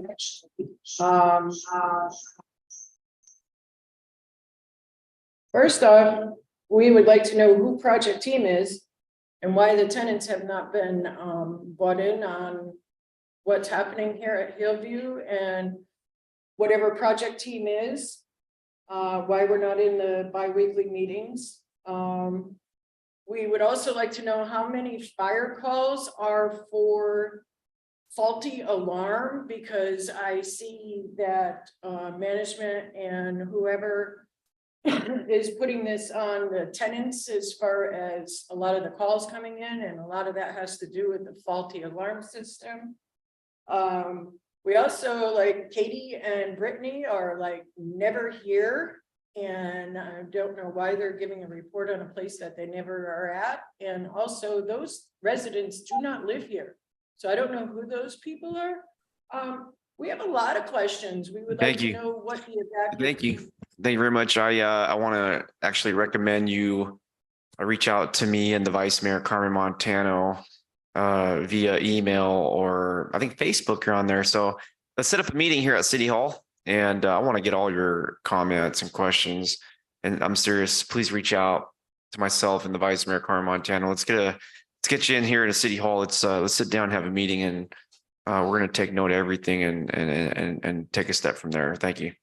Next up, we have Lisa Reeve.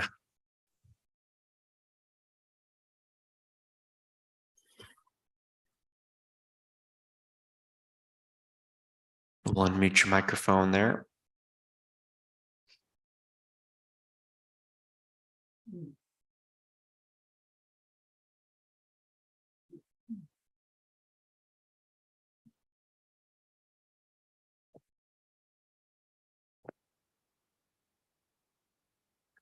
We're having a hybrid meeting here, folks. Thanks for tuning in on youtube.com and Facebook live stream.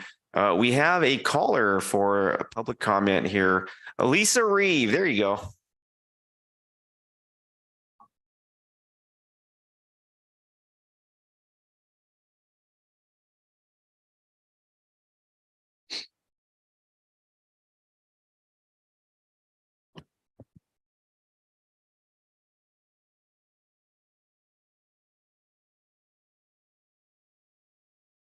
Hello there. Oh, yeah, I'm looking at the Zoom microphone. It should be open here. Hello. Can you hear me?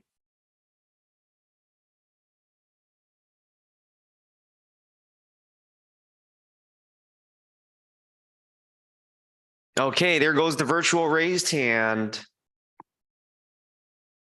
Lisa, are you there? If you can't hear, or we can't hear you, or you can't hear us, you type, there's a little chat function. Go ahead and perhaps if that helps you communicate, we want to. Okay, Lisa Reeve, it looks like your microphone is on.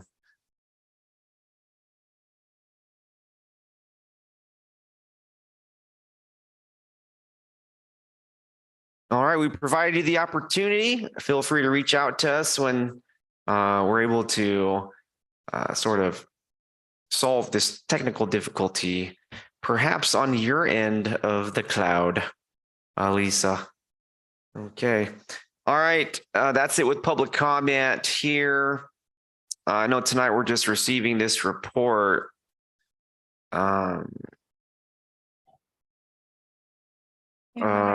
I'm encouraged to hear that the fencing along the property line with the Hillview Business Park is being considered. I also, perhaps can add to the discussion to add just a perimeter to the apartments.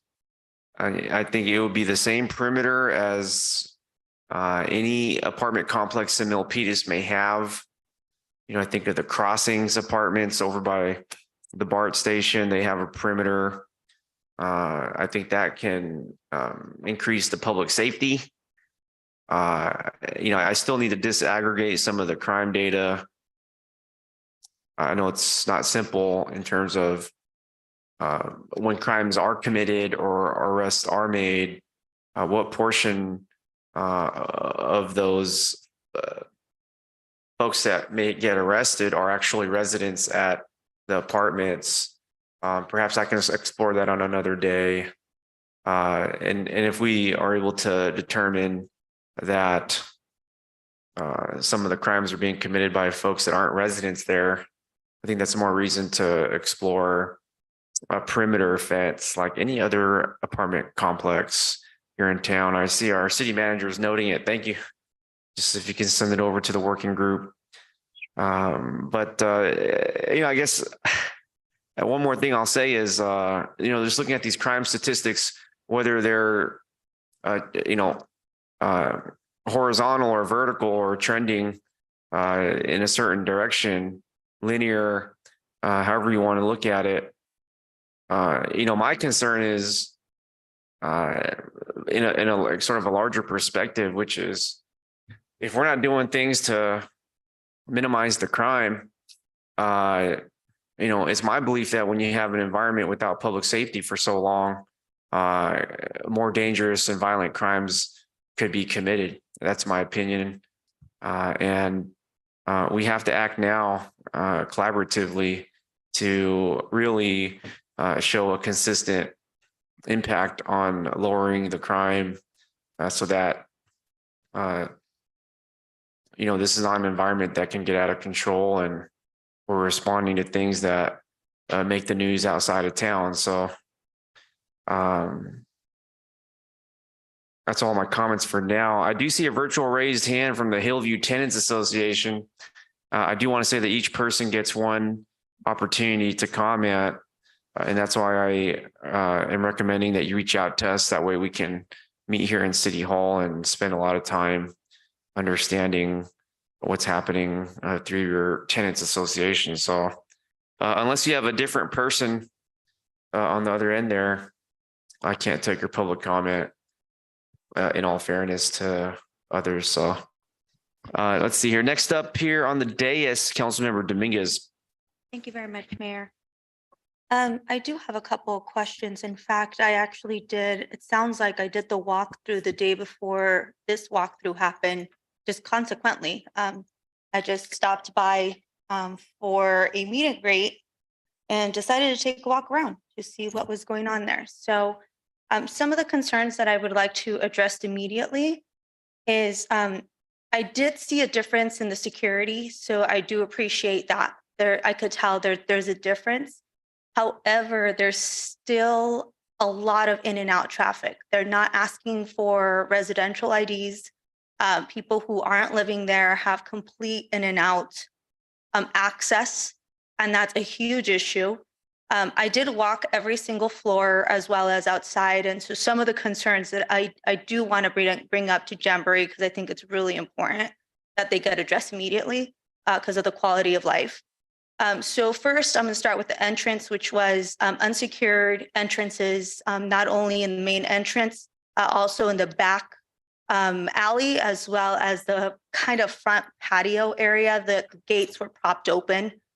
So if there's a way that maybe you could put an alarm or something to allow management to know that those doors are propped open, it would be incredibly helpful, I think, for those residents. The residents there are concerned about the in and out. I saw it when I walked to floor 3, I believe it was. I did hear a lot of loud music. I smelled marijuana. I walked down through the hall and I could hear a group of individuals that clearly did not belong there. At that point, I could sense that there was something going on. So the security guard did go up, but they remained. So that continues to be a huge issue. So I'm not too sure who on that MOU is in charge of that, but that needs to be addressed immediately. The in and out needs to stop. And so I'm not too sure what system needs to be in place to make sure that those residents who live there are safe. And those residents who don't belong there, there has to be some sort of system. I understand that that is a residential home as well. And I understand there's perimeters that you may have to abide as a management team. One thing I did observe that was amazing, and I have to give extra kudos, is Bose Services. Bose Services, the staff, you could tell they were engaged.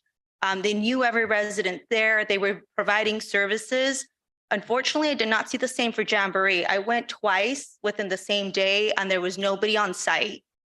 I actually tried to call the number that was at the door and nobody answered. I called it 6 times before I left. Nobody answered. So there's a discrepancy between what's being presented here and what is actually happening there. The other thing that I was clearly surprised to see was there's been some incidents in this situation, in this residence. The hall downstairs is exceptionally clean. It smells fresh. You go in, it's inviting. The floor, 2nd and 3rd, I believe, is disgusting. The carpet is moldy. You could tell there's been certain incidents. They have not been repaired the way that I think they should have been repaired, which is taking the entire carpet out and replacing it, not just parching it. What happens is people are tripping in this particular area. And if you go, you know exactly what apartment I'm talking about and where it's at. All the floors, except for the first floor, smelled extremely disgusting. I hate to compare it, but it smelled like jail. It's that nasty mildew smell. And it comes from either it's not being cleaned. Downstairs, the ironic part was that you could tell they had just cleaned the first floor because there was a sign that said, like, be careful, just cleaned. But when you go up the elevator, you could clearly tell that that did not happen on the rest of the floors. So that was really weird to me. It was like, well, why didn't you just clean the top next levels if you already cleaned the first floor? Those were some of like immediate concerns that I could tell. There is still a lot of concerns around from the tenants. I talked to a couple. They have concerns about individuals who are branding knives in the parking lot. And it's been a consistent issue, which I was extremely surprised to talk to 5 different people, and all 5 mentioned the exact same person. They described them the same way. They have said they've done the police reports. Unfortunately, an incident has not happened, but they feel unsafe. And I saw children there, which made me even more concerned. If there is somebody brandishing a knife at individuals for kicks and giggles or however they think in their mind that it's okay, it is not. And it just needs to stop. So whatever needs to happen to make sure that this individual understands that if they keep doing that. The other thing that was extremely concerning, and again, it goes back to the management company. I talked to a couple of residents there who stated that individuals are going in and out of jail and they have a home when they come back. So I'm not too sure what the policy is if an individual is residing there and they get apprehended for whatever reason and they end up serving time. I don't know if that's like a regular residence that, you know, you get to go back home. However, I don't know how I feel about that. I feel that there has to be parameters and there has to be accountability. I don't think that's okay, especially when people are waiting for these units. I think there needs to be a level of responsibility on the tenant as well as the management, and what that looks like, I'm not too sure. All I know that did not sound right to me, or if that is happening, I'm not okay with it, because I think that if somebody is there, they need to have some sort of accountability for being there. And if they don't want to be there, then that's a process that I guess the county needs to take care of. The other thing that I will just wrap up with is that I don't know how the management company is doing the walkthroughs through the different levels. I don't know if it's sporadic. I don't know if it's like once a month, but there has to be something like any tenant. If somebody's renting an apartment, you could give them a week notice or whatever it is that you're going to go in there and check what they're doing. I really do think that needs to be processed in this particular building. And I think, and I say that with all fairness to both the tenant and the management company, because I think that in fairness for those who are doing what they're supposed to be doing, going to programming, taking advantage of having a home, building their own life and their own way of making sure that they're getting back into a rhythm of things, it's also unfair for those who feel that they don't have to do that. Because what's happening is you have a blend of needs in one place. This is a model that I have said in the past I don't agree with. However, that's not a model I could control. However, what's happening is you have people in different levels and the needs are very different and they're not learning from one another. And it's something as simple as opening the window to bring fresh air in the morning. There has to be something that they learn these basic life skills. And I know that, again, they're being brought by the because there's 3 different entities. I honestly don't know which one it is based on the presentation I know now. But I could just tell you what I saw the day before. Honestly, it was consequently that I was there the day before. But these are the things that I observed and they need to be addressed immediately. And so what that looks like, how it looks like, I will leave it up to the county. But I do know that I don't want to go back in there and see the exact same thing that I saw. There's tenants that are afraid for their life. There is residents that are concerned about what's going on there. I do appreciate the monthly meetings that are happening. I did hear about those the day after the tenant association met. So I appreciate that. And so with that, that is some of the feedback that I do want to share on behalf of some of the tenants that reside there and some of the immediate issues that I believe need to be addressed immediately. Because again, I should not be having to walk down the hall and smelling this pot. That's just not what this place is for. And if that is happening just in one surprise visit, I don't even know what is happening when I'm not there, or when it's scheduled. So I don't know what the difference was between one day or the other. All I know is that it was 24 hours apart. So I do hope that those issues get addressed. I do also want to make sure that there is a representative from the tenant association that goes to these monthly meetings. At least the president should be there to make sure that the dialogue is matching. And then bringing that information as well up to the council, I think would be very informative and useful, just to make sure that everything's aligning. Because like I said, not saying that I don't appreciate what's happening in the presentation.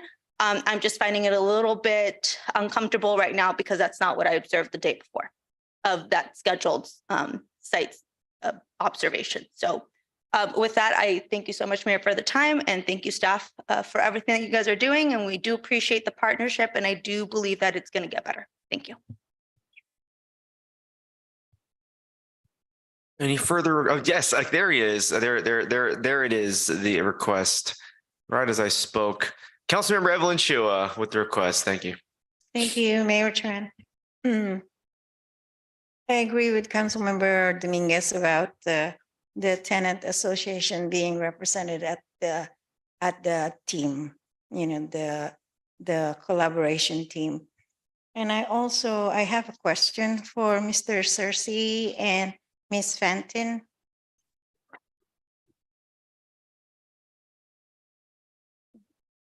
Ms. Fenton, I'm looking at the slide where you enumerated the Hillview staffing plan. Mm-hmm. And you're saying that this is from 8 a.m. to 8 p.m. and then Saturday 9 to 5 p.m. I just want to be clear. There's one program manager, one clinical supervisor, 2 mental health clinicians, 2 harm reduction specialists, 4 peer specialists, and 2 service coordinators, and 1 data and admin. Is this all? Is this it?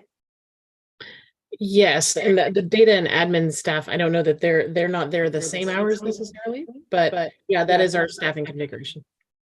And this is for the entire apartments, right? For the entire complex. Building, yes, ma'am. And there's no other additional, because I didn't see the security guard. Oh, correct. You're right. And this is specifically the abode staff. And Okay, these that's what I'm looking for. Yeah, and these staff are staggered so that to meet the extended hours. So not everybody's there at exactly the same time because in order to cover 8 to 8, we have to stagger Right. schedules. I understand. So I have a question to Mr. Cersey. On top of this staffing from above, what other staff do you have? Thank you for the question. The Jamboree staff there are 2 full-time staff people who are owners' representatives there. One by the name of Kelly and the other one who's not on this call tonight with me is they're both of those staff people from Jamboree are on site 8 hours a day. Assuming that they don't leave the property to conduct business on behalf of Jamboree or on behalf of the property, they are typically on site unless they're away from lunch or on a break. So you have 2 from Jamboree, right? 2 from Jamboree, yes. That's it. What about the security guards that I heard? Paige Range from our Hyder's Property Management Company, who is our regional manager, can address the staffing from the security company. And the security company is engaged by our property management team. So Paige, could you address staffing on the security company? Absolutely. Good evening, everybody. So Hillview has 2 security guards that are on staff hours a day. They do 8-hour shifts. In addition to that, Hillview has, our hire has a property manager and an assistant manager that are on site. Pardon, you got cut off. Paige, you broke up a little bit there. I think what she was addressing both the property management personnel on site and their schedules, and then the security company and their schedules. So Paige, you want to try to repeat that, see if we can get you. So Good Guard Securities has 2 guards that are on staff 24 hours a day, and they do 8-hour shifts. So in essence, there are only 2 security guards, 24 hours a day. There are 2 guards doing 8-hour shifts round the clock, 24/7. Okay. That said, thank you all. So I would like to request the team, the collaborative team, to look into the statistics and find out the timing of the occurrences, because obviously there is no staff between after 8 p.m. to the next day, 8 a.m. So I would like to see statistics on the occurrences of the incidents if they're happening during the night when there is no backup. I think that would help too in determining what we can address. And I also would like to ask the team to focus on the statistics on each category and try to address them, because we're still getting items that I think that do not have to go to our Milpitas PD or our Milpitas FD. I think we need to address those specifically so we can reduce those calls for service. And I have a question to Ms. Consuelo, please.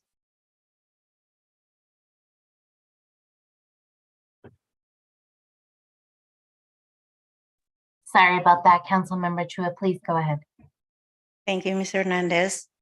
Is there anything that happened on September that everything went up, like the fire calls and the police calls?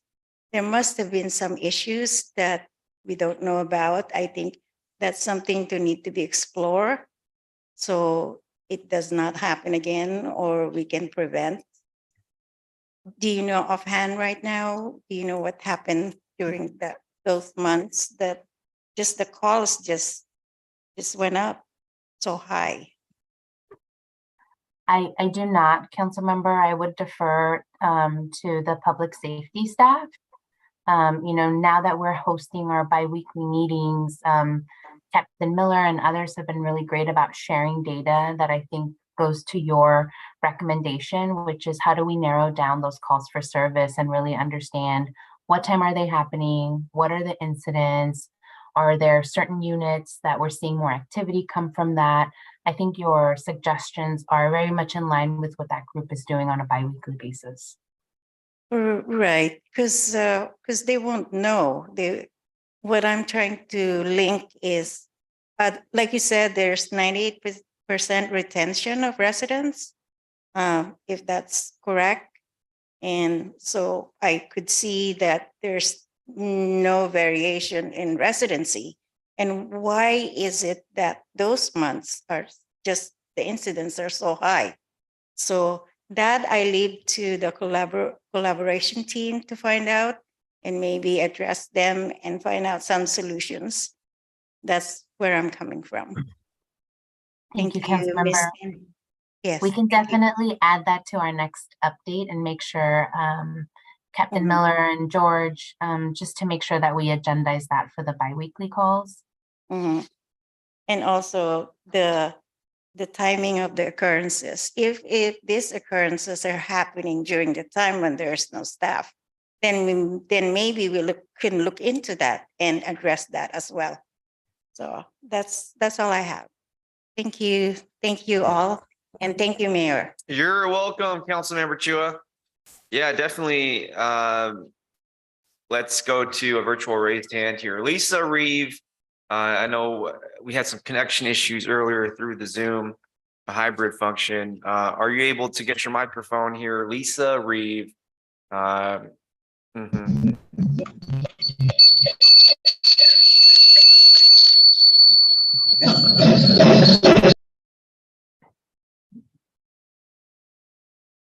Having just a minor technical difficulty here. Perhaps it may be on your side, Lisa, but we're trying. We're trying, and if you're unable to get through on this public comment, we I really think I got you now. Are you there? Okay, all right. All right, my neighbor would like to speak.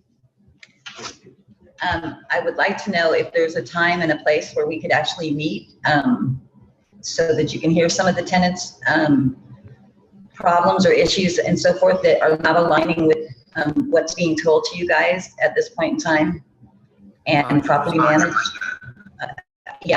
And I believe a lot what happened in that month of September, from what I understand, is that there was faulty alarm systems that were going off repeatedly. And we would like the chance to discuss these things and others with you guys to try to make sure that we're all, doing the best that we can do as tenants, because we are getting painted in a bad light, and it's not all of the tenants here that are doing these things that you guys are hearing of. And what the councilwoman did say, I believe I was one of the people that did speak with her and letting her know that we are, a lot of us are in fear for our safety here. Thank you for that. Absolutely. Time. And so, Lisa, I will message you. I believe we're connected. I'll send you a message. We'll have the vice mayor go over there, have a town hall with all the residents safely. I did see another virtual raised hand, but then now it's gone. I do see Otto Lee. Otto Lee, is that you?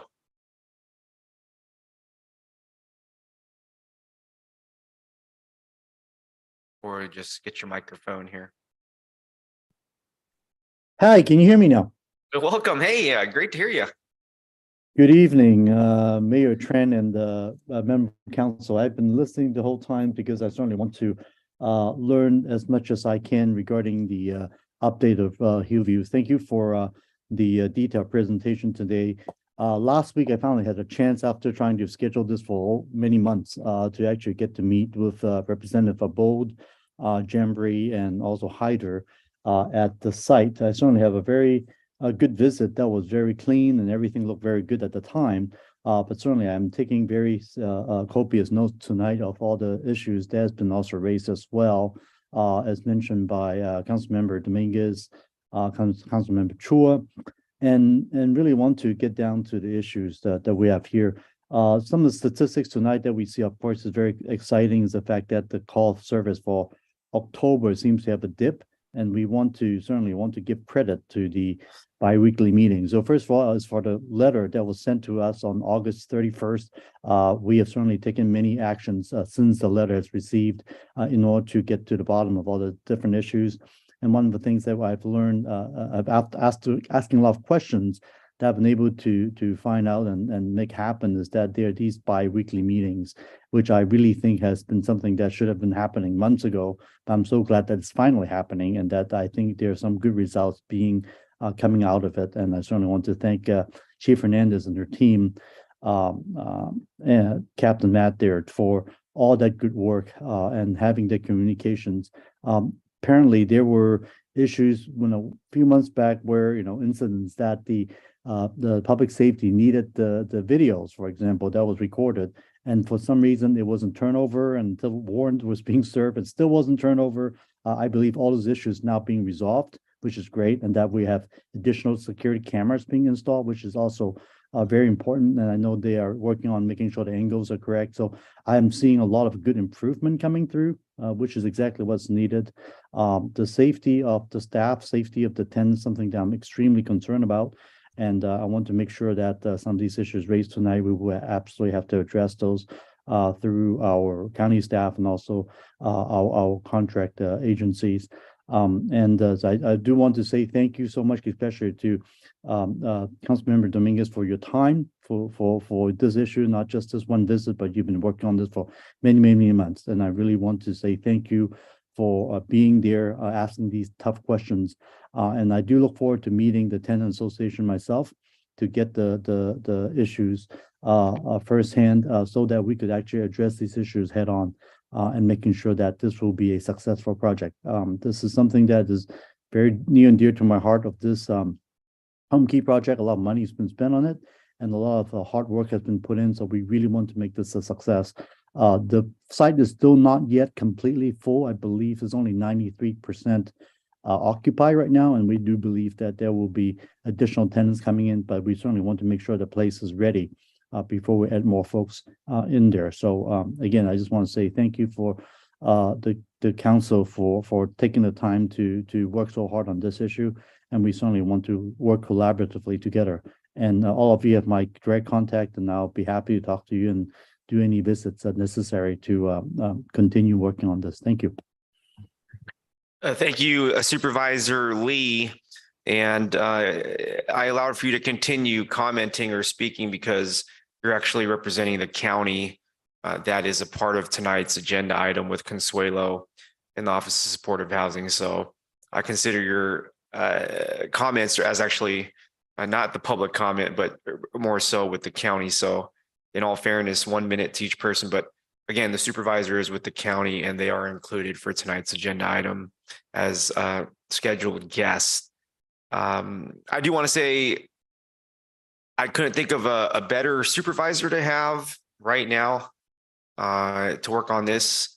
We don't accept failure, and we are in pursuit of excellence with our public service. So I know as the supervisor and the next mayor, which is the vice mayor, move forward, they'll be able to apply innovative and creative solutions to make this a successful apartment residence. So again, I know we're going to achieve our goals.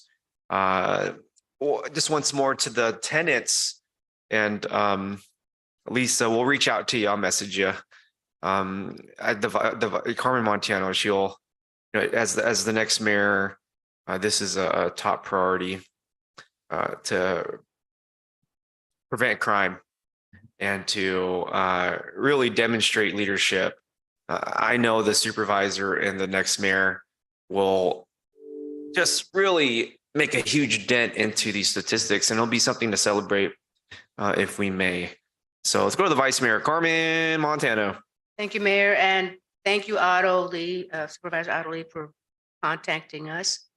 And I'm really glad that you will be working closely with us on this issue. I had a question for staff. On the calls, what is the ratio of the calls from the citywide to the home key? What would be the ratio on that? What do you, I just want to ask you kindly, can you clarify what you're asking again? Like The ratio, of the calls, with the. Like the calls average is? Citywide, is it like 3 to 2, 3 to 1? What's the ratio on that? I know that we're having a lot of calls from the home key, but if you compare it to citywide, what is the ratio? And if you can't give me that answer, we can do it offline. Yeah, I mean, I know we have the chief here. He'll be happy to answer.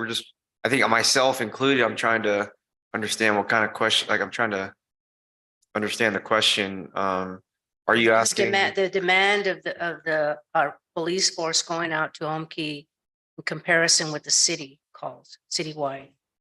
What would be the ratio on that? So I think the question is, for the total number of calls for service citywide, what percentage of those occur at home key? Is that how I'm understanding it? Okay, I don't know. I'd have to talk with the crime analyst to come up with that. To narrow the scope, it may be easier to compare it to comparable apartment complexes. Because citywide, there's so many dynamics that come into that equation. We could definitely provide it, but I will offer either of those options to you as we move forward. I can understand it's totally different than with apartment complexes than residential. Correct. Okay. I'm sorry to interrupt you, but because citywide, we would be looking at commercial areas and all these different dynamics. So if we narrow it to residential homes, we could do that. So if you can give me that answer later on, I'd appreciate that. I do want to make a referral to, and I do appreciate my council members to also bring it up about having a representative from the homeowners association, the Hillview Homeowners Association. When the city does have their meetings, they're called the project team, have a representative from the Hillview Tenants Association also be part of that project team. That's very important to get those other eyes on there. The other thing that I wanted to mention was that with Otto Lee, I think we're going to make a big difference to make this project successful, because that's what we want. We want it to be successful. We want the tenants to be safe, and we want to make sure that the folks that live there are happy and able to get the services that they need. They mentioned they have 2 full-time employees, but they each work 8-hour shifts. So there seems to be a gap there. I really feel, I'm talking to the management, the owner, is that I feel that we really need another third person as staff. We're still waiting for hopefully getting another police with the Otto Lee's help, staffing there with police staff that Evelyn Chua and I requested, and also services, some type of supportive services there. So with that, we're hoping that we'll work together, police department, the county, and our city, to make this project successful. That's it. Thank you.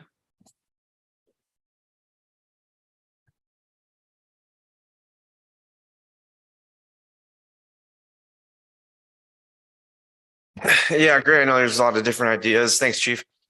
Communal living, apartment living, I tell you what. I don't know. There's little things we can do. I was in the military over at Lackland Air Force Base. I was in a flight with 49 other Americans. And we lived in close quarters, and there was a lot of accountability. One of the strategies we used was sort of I forgot the title, but one of the jobs was, for individuals to do like a shift. we'd stay up 4 hours into the night when everybody was sleeping, and we'd have to do a walk around, make sure everybody was okay. And make sure no one went off, went off a cliff, things like that. In college, we had the dorm. The resident assistant would walk around and, in the middle of the night or whatnot, periodically. Those are little things that can happen to ensure that there's oversight. But this is probably my last meeting as elected official discussing this topic. But I'll be happy to contact my future mayor to provide some input. But again, this is the top priority for the next mayor. And fortunately, there's a great supervisor and outstanding leaders. We will overcome this crime. Okay, any further comments? If not, it's okay. There's going to be another meeting. To the folks that are joining us from the Hillview Tenants Association or Lisa Reeve, I believe the next mayor will be at your doorstep. And folks are always welcome to walk right through the town center to our city hall. We welcome you with open arms. Okay, great. That's it. We received a report for item number 21. Thank you all. Great meeting. And this meeting is Actually, Mayor. I was looking down. If you look at the replay of this video, I was looking down, right? I was looking down. You guys. Thank you, our city attorney. Let's go to item number 16, per the vice mayor. 16 is pulled off of consent, appointment of city council ad hoc naming subcommittee members. Vice Mayor, did you want a full presentation or did you have a question? I'm not sure. Yeah, thank you, Mayor. This was to appoint of city council ad hoc committee. Oh, this isn't it. This is the one for the website. Number 16? 16? 16? Yeah, I must have pulled the wrong one. Let's see. Yeah, it was the website. What number? So if Steve, you can which one? Oh, I think it was C8. Yes, it was C8. Sorry, it wasn't 16. Uh-huh.